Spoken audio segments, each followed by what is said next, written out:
João capítulo 11 ao 12.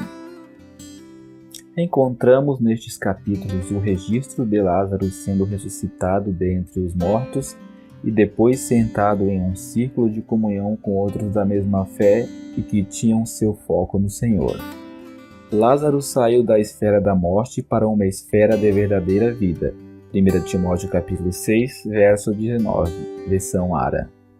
Isto ilustra outro aspecto da transição do judaísmo para o cristianismo. A condição de morte na qual Lázaro estava é uma figura da condição da nação de Israel sob a lei, moral e espiritualmente falando. Todo o sistema da lei é um ministério da morte e um ministério da condenação. 2 Coríntios capítulo 3, versos 7 e 9. Todos os que estivessem sob a lei e não atendessem os seus termos estavam condenados e, em certo sentido, mortos por ela. Esta é exatamente a posição de Israel. Toda a nação se encontrava em uma condição de morte diante de Deus. A ressurreição de Lázaro é uma figura da obra do Senhor tirando o remanescente de crentes para fora daquele sistema legalista. Maria e Marta representam as duas partes do remanescente crente que havia naquela época.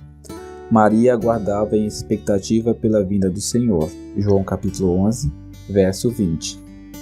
Ela representa, entre outros, os Simões e as Anas, que aguardavam por fé a redenção de Jerusalém. Lucas capítulo 2, verso 25 ao 38. Marta, por sua vez, expressa a fraqueza da fé que também havia entre muitos crentes judeus de sua época. Ela conhecia o poder do Senhor, mas questionava sua pontualidade e até o culpava por chegar tarde. João capítulo 11, verso 21. Naquela época, muitos crentes estavam assim, cheios de dúvidas. Mateus capítulo 28, verso 17, Lucas capítulo 24, verso 13 ao 33 e João capítulo 20, verso 24 ao 31. Ao ser recebido, o Evangelho não somente concede vida eterna para a alma do crente, mas também o coloca em uma esfera de vida na companhia dos santos. Este último aspecto da vida está ilustrado na ceia em que Lázaro é visto depois de ter sido ressuscitado dentre os mortos pelo Senhor. João capítulo 12, verso 1 ao 3.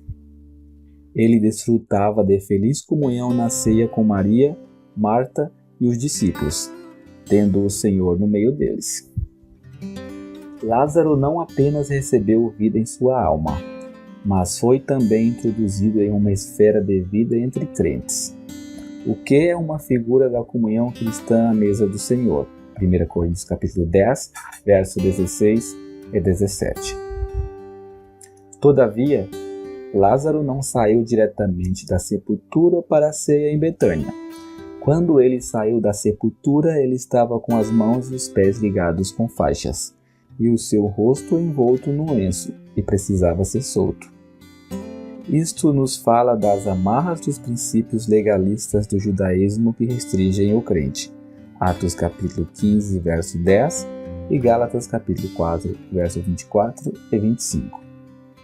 As pessoas que eram salvas e tiradas daquele sistema geralmente ficavam limitadas pelos princípios legais que tinham formado suas consciências.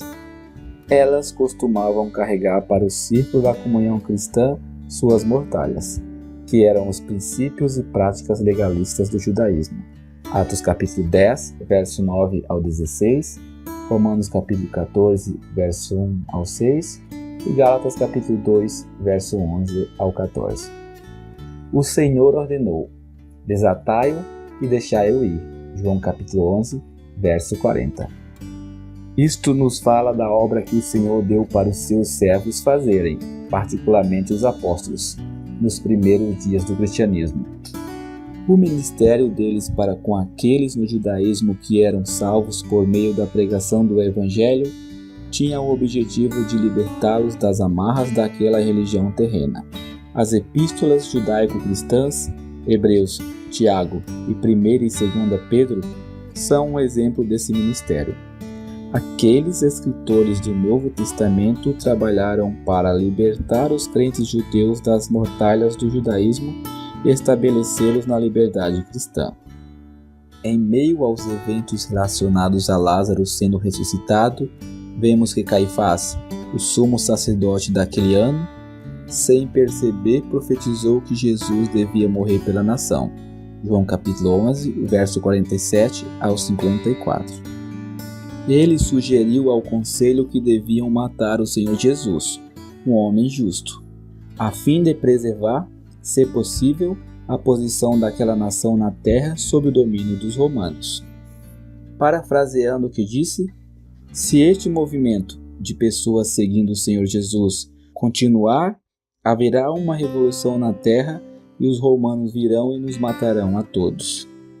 Ele sugeria que deveriam matar a Cristo, dispensar seus seguidores e pôr um ponto final àquele movimento, salvando assim a nação de ser destruída. Ele raciocinava ser melhor que um homem morra pelo povo e que não pereça toda a nação. Assim, Caifás não tinha qualquer escrúpulo em matar um homem inocente se fosse para preservar o lugar da nação na terra. Mas Deus interferiu naquilo que disse e ele acabou profetizando contra sua própria vontade o que exatamente iria acontecer na morte de Cristo. O Senhor não apenas morreria pela nação, mas iria também reunir em um corpo os filhos de Deus que andavam dispersos. João capítulo 11, verso 49 ao 53. Isto aponta para a atual obra de Deus por meio do Espírito nessa dispensação cristã, trazendo crentes gentios para o rebanho de Deus juntamente com crentes judeus. João capítulo 10, verso 16. Depois de liberto, Lázaro é visto em comunhão com suas irmãs e os apóstolos durante a ceia em Betânia. João capítulo 12, verso 1 ao 3. Trata-se de uma cena que representa a comunhão e a adoração cristã. Vemos Maria no exercício da liberdade que caracteriza a adoração cristã. Ela não tinha autoridade oficial para agir como sacerdote, como era exigido na religião judaica.